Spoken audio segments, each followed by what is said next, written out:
I know a guy. Do you know when I met Adam and he was my boxing instructor? This is Jimmy speaking. Ralph and Adam lived together in La Crescenta. Oh, that's right. With Cortland. With Cortland, who became we emptied out the condo and put everybody on the air. But Ralph was there, and Ralph was in the room when Adam was training me to box in his house. Is that right? Yeah. Yeah, and I was like, I got a roommate that does a ton of voices and is really funny. Yeah. And Jimmy was producing so many bits and wanted so many different voices. I said, get my roommate Ralph in here. He'll do the voice. Yeah. I will say this, that we've never had anybody on this show. Well, we've had some people. I shouldn't say that. But for the most part, we have to go through what the bit's going to be. How is it going to end? Where do you see this going? And with Ralph Garman, it was never that. He would say, I have this. And we would go, all right. And we just let him roll with it because it was always 99% of the time, it was great. Agreed. Too. And when it wasn't great, it might be even better. It was spectacular. And let me tell you this, Ralph, because I've heard from so many listeners this week that are reminiscing and bringing up their favorite bits. The one that I've been brought up so many times was the fist fight with Tom York from Radiohead. Yeah. Which, if I remember correcally, wasn't that... If not the first one one of the very first things you ever did with us on the air, right? That was the first thing, yeah. It was. Was that or was it with the Mall America? It was that. It was Tom York first. It was the April Fool's.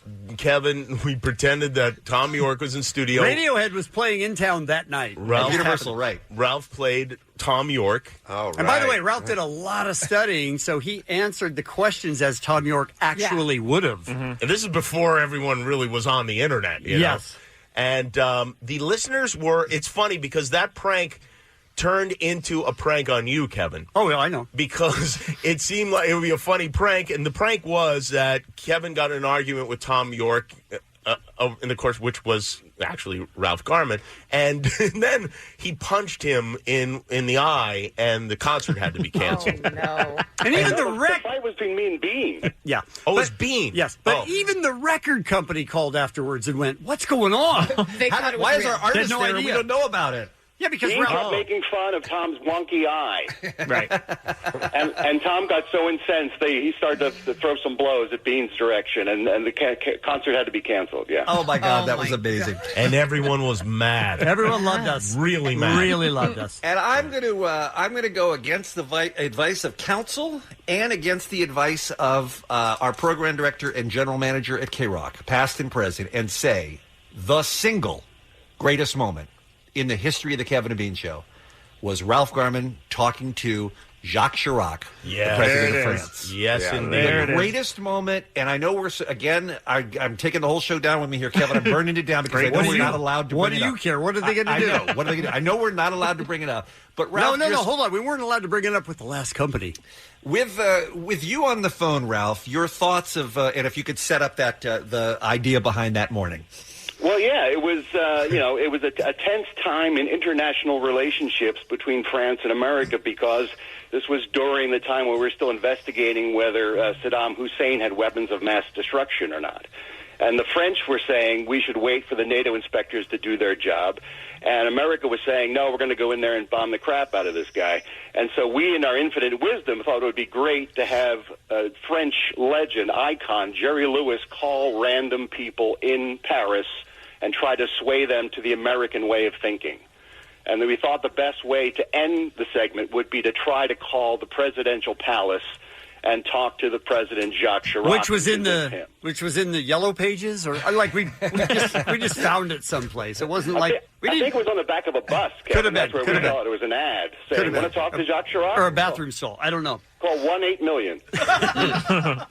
And so we've called them up, expecting, rightfully so, to be hung up on, and insanity happened, and they actually put me through to the president. And I just remember that second. I remember the second, Ralph. Minutes about international relationships. I remember that second when we got the secretary on the phone, and she said, "Hold on for the president, please." And the look on your face as you stood there in the studio, going, "Oh my God! If I'm actually talking to Jacques Chirac, what am I supposed to do?"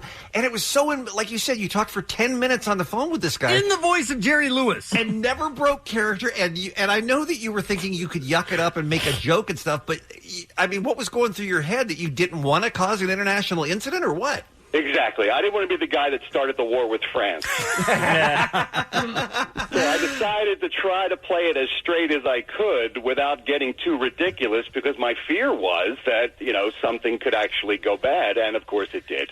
Well, we were so excited when that happened. I mean, we knew in the moment that it was one of the greatest things that we would ever witness. Where is that tape? And I have a little piece of it that I'm going to play in a second. That we've been banned from playing? Yes. It down. Oh, boy. But Short time bean, baby. We were so excited by it, and management came in and said, that never happened. You will never speak of it again. Ever, no matter what. You will never acknowledge that it happened. Forget it. And it was soul-crushing. I think that's the day I decided to leave the show. I mean, it took me a long time to Pull the trigger on it. But we were so upset because we were so proud of what Ralph had done. And I couldn't believe that we had to pretend it didn't happen. But I'm going to play a little piece of the tape here right now. Yes. Because I happen to have it. Hello? Hello, nice French lady. How are you? Still Jerry Lewis holding here. Is that Jerry Lewis? Okay, I passed it to the president. He is just right now here. Oh, thank you. Hold on one second. President Chirac. Jacques Chirac speaking. President Jerry Lewis here from the United States of America. Can I be sure that you are Jerry Lewis speaking? I don't know how I can make you not sure, sir. What can I do for you to make you think that it's me? No, I recognize your voice. Oh, excellent, then. No doubt about that. Thank you so much. So Jacques Chirac is now dead. Jerry Lewis is now dead. As a result of this call? Yes, they both died. They just aged out. But ladies and gentlemen, the great Ralph Garman is still alive and well.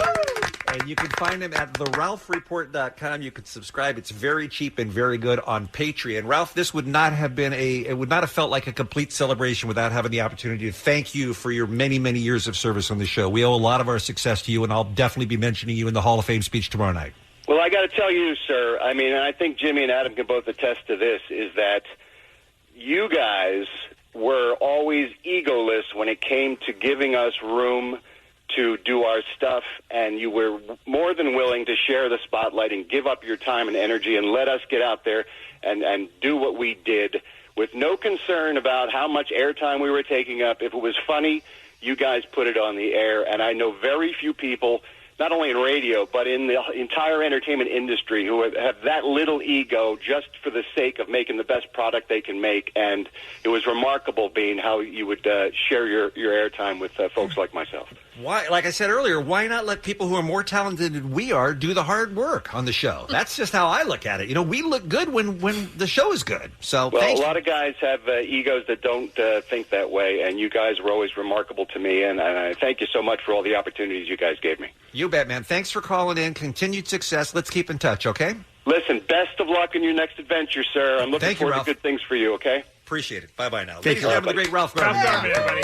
Well, can I say this observation? The beauty about Kevin and Bean is you didn't look at yourself as comedians. You looked at yourself as roofers, and you let someone else up there to do the shingling If Adam for could be you. funny, great. If Jimmy could be funny, great. If Ralph could be funny, great. It takes some pressure off us. Right. I don't see that as being unique and good. Yeah, it is, though. It is. It just seems lazy to us. It's lazy. No, And we'll load it. I have said this since I started. You let other people shine, and that is so rare in this industry. And you guys can't take a compliment to save your I life. agree. God Let me bless cut you off, sweetie. I want to add to that. No, I want to add it, but stifle yourself with the shining spiel. I want to say... I couldn't resist. We're gonna take a break. The show continues. Do you guys have time to stick around more? we do. After this on the world famous K-Rock. A moment with Bean. Well, As Saturday Night Live has Saturday Night Live put it so well during the weekend update on Saturday night, which is when that show airs.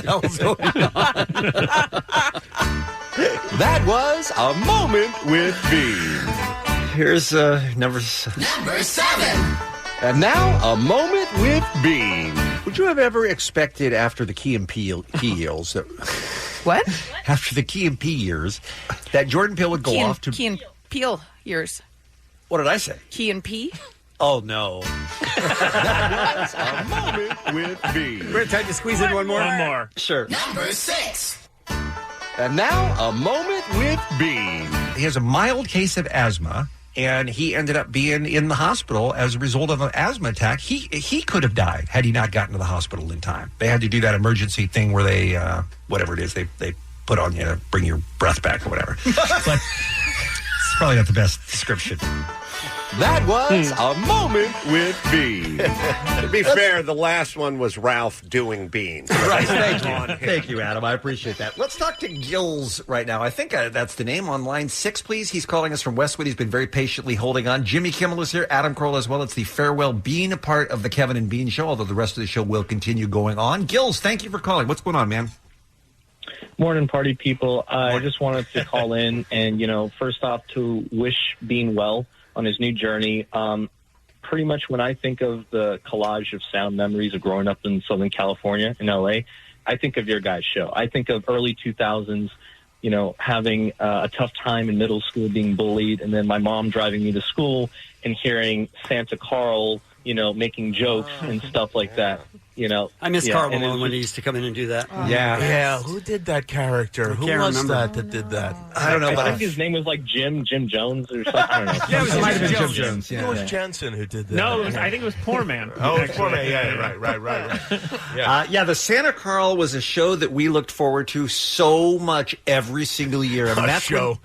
Well, no, but the day that Santa Carl would come in, that was when we knew that the holidays were here. We got to talk to the little kids, and it was just so fun. And for you, knowing when the holidays are here is difficult because you listen to Christmas music every day, which is probably the weirdest thing about you. Ask Bean his wake-up term. His alarm. His alarm. That might make top 10 for you.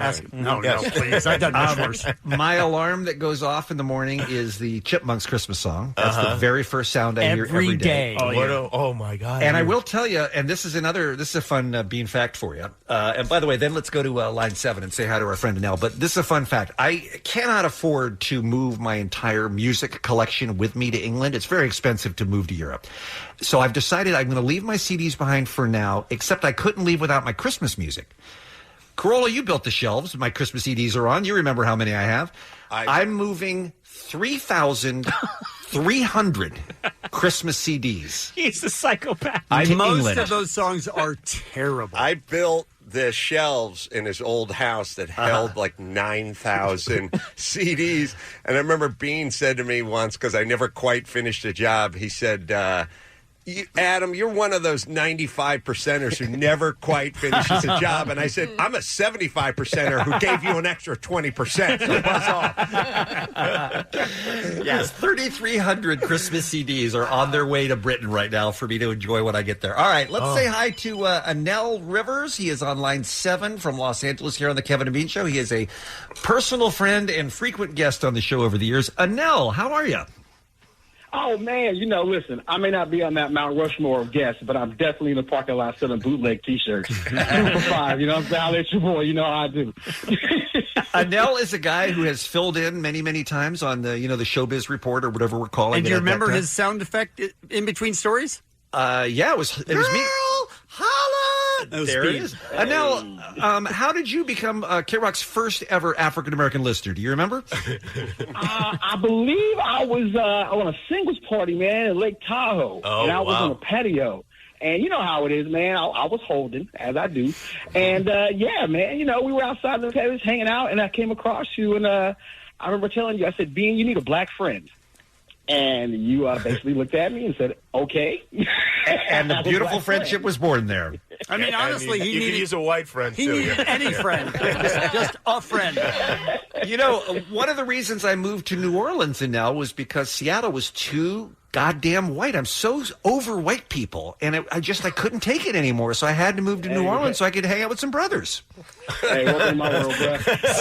Welcome to your world. You're going to have a great time in England. Absolutely. Yeah, I was going to say, you moved to the wrong side of the map, bro. You're going the wrong way. Hey, listen, man, on behalf of every neighborhood located south of Wilshire, man, we just wanted to call and say thank you. I mean, seriously, I started off as your token black listener, and by the tens of fans that you have now, of my color, I can say I've been successful in my task, man. Absolutely. You've been spreading the word. We appreciate it. Annelle's been talking us up at the barbershop, and it's been working slowly but surely. Thank you, Annelle. All right, Annelle, we'll keep in touch, all right, buddy? I already hung up on him. Oh, he got it. He got it. All right, are we saying goodbye to the boys, or what are we doing If here? the boys can stay, they can stay. If not, all good. We'll stay. Let's stay more.